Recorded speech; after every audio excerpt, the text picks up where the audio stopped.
수업을 시작합시다. 자, 제1장에 민법 서론이 있는데 제1절 민법의 의의와 기본 원리가 있습니다. 이 파트는 뭐 굳이 안 봐도 되는 얘기예요.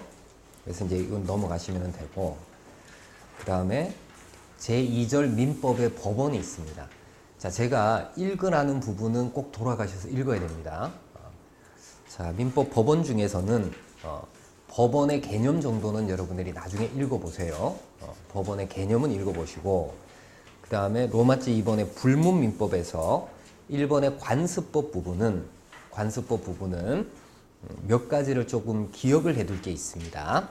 먼저 양가로 2번에 보면은 관습법과 사실인 관습의 구별 문제가 나옵니다. 관습법과 사실인 관습의 구별. 여러분 이렇게 생각을 하시면 돼요.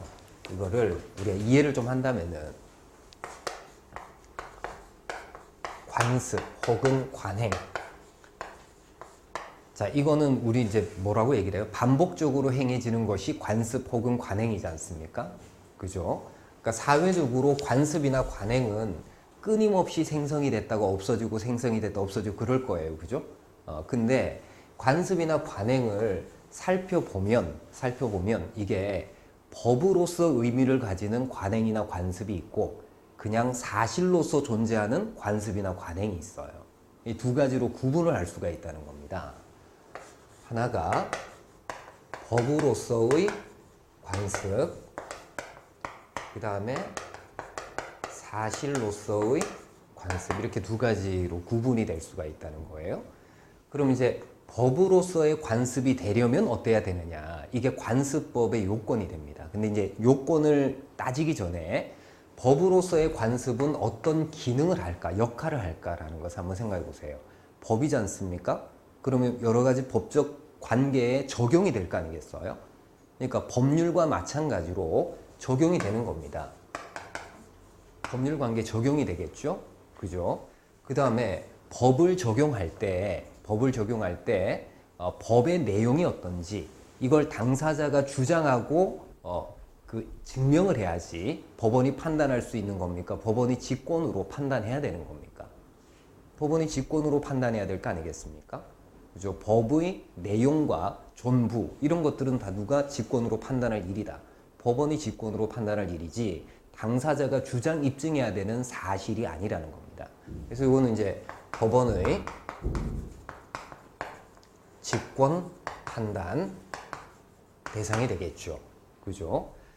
자, 그 다음에 사실로서 존재하는 관습은 법률 관계에서 아무런 법적 의미가 없느냐? 그렇지는 않습니다.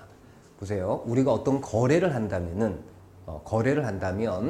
거래 관행에 기초해서 거래하는 게 일반적이에요. 거래 관행 무시하고 거래하는 게 일반적입니까? 거래 관행에 기초해서 거래하는 게 일반적이지 않습니까? 어떤 계약을 체결했는데 계약의 내용이 불분명해요. 그러면 불분명한 계약을 분명하게 만들어야 되지 않습니까? 이걸 뭐라고 얘기를 해요? 계약의 해석이라고 얘기를 하지 않습니까? 계약을 해석할 때 당사자의 의사가 명확하지 않다면 무엇을 가지고 거래계약을 해석을 해야 되겠습니까? 관행을 가지고 거래계약을 해석해야 될 거예요. 그래서 사실로서 존재하는 관습은 법률행위 해석의 하나의 자료가 되는 겁니다. 이게 해석의 기준이 되는 거예요. 해석 기준이 되고, 자, 그 다음에 법률행위 내용이 어떤지는 누가 주장해야지 법원이 판단할 수 있어요. 당사자가 주장해야지 법원이 판단할 수가 있습니다. 그래서 소송에서는 당사자의 주장, 입증, 이게 필요합니다. 그죠? 자, 그 다음에 사실로서 존재하는 관습이 해석의 기준이 되기 위해서는 적어도 저 사실로서 존재하는 관습이 강행적 법질서에는 어긋나지 않아야 될 거 아니겠습니까? 그죠? 그러니까 사실인 관습이 해석의 기준이 되는 영역은 그 분야의 법규가 어떤 법규일 때, 임의법규일 때, 이때 이제 해석의 기준이 되는 겁니다. 임의법규 영역에서 기능할 수가 있다. 반면에 이 법으로서의 관습은 그 분야의 법이 강행법일 때에도 나올 수 있겠습니까? 없겠습니까? 강행법일 때에도 나올 수가 있어요. 왜? 강행법규 영역에서도 법에 흠결이 있을 수 있지 않습니까? 그럴 때 이제 관습법이 나올 수가 있는 거예요. 그러니까 주로 관습법이 나오는 영역은 그 분야의 법이 강행법일 때 주로 나옵니다. 법에 흠결이 있을 때 이렇게 이제 나옵니다. 그래서 관습을 두 가지로 나누어서 기능의 차이를 이해를 지금 해버리시기 바라요. 법으로서의 관습하고 사실로서의 관습이 있다. 요 얘기가 양가로 2번에 소개가 되어져 있습니다. 요거를 이제 한번 읽어보시면 설명 듣고 읽어보시면 충분히 이제 이해가 될 거예요. 자, 그 다음 양가로 3번에 보시면은 관습법의 요건이 나옵니다. 자, 그럼 이제 반복해서 존재하는 관행이 법으로서 기능하려면은 어때야 되느냐라는 거예요. 이거는 우리가 이제 어떤 규범을 정립하는 것은 뭐 국회가 의결하고 대통령이 서명 공포한다든지 뭐 이런 식으로 정립 절차가 있지 않습니까? 근데 관습법은 그 정립 절차가 없어요. 그러니까 이 법을 따라야 되는 사람들이 이 관행을 법으로 받아들이기 시작하면 그게 관습법이 되는 겁니다. 법으로서의 인식, 이걸 법적 확신이라고 얘기를 해요. 그러니까 두 가지 요건이 필요하겠죠. 첫째는 반복되는 관행이 있을 것. 그 다음 두 번째는 이걸 법으로 받아들이려는 사람들의 인식이 있을 것. 법적 확신.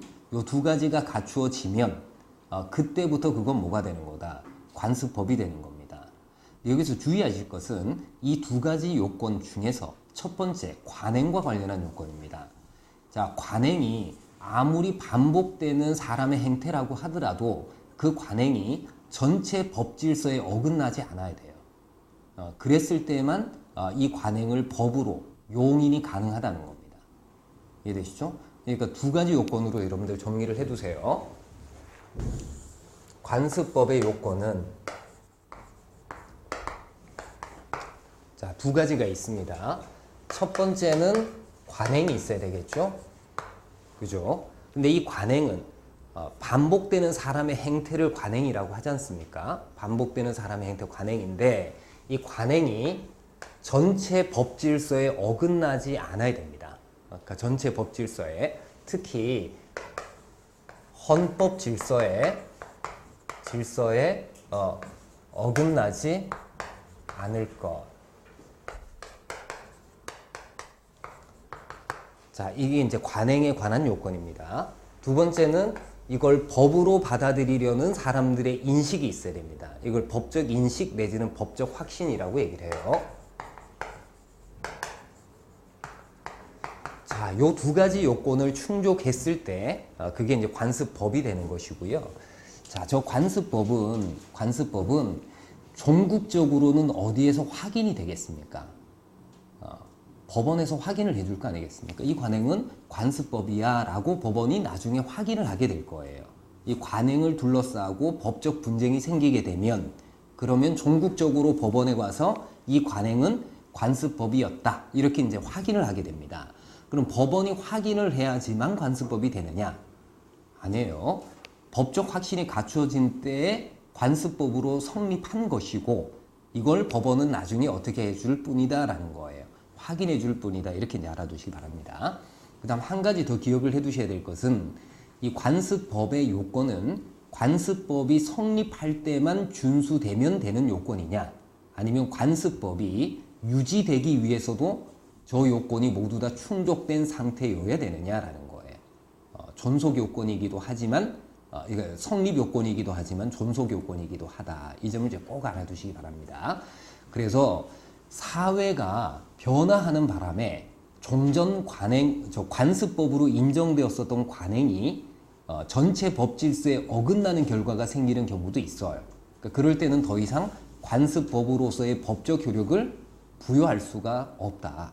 이것도 이제 기억을 좀 해두시기 바랍니다. 그 내용이 동그라미 3번에 나와 있죠. 성립 요건이자 존속 요건이다. 이 부분도 이제 잘 기억을 해두시기 바래요.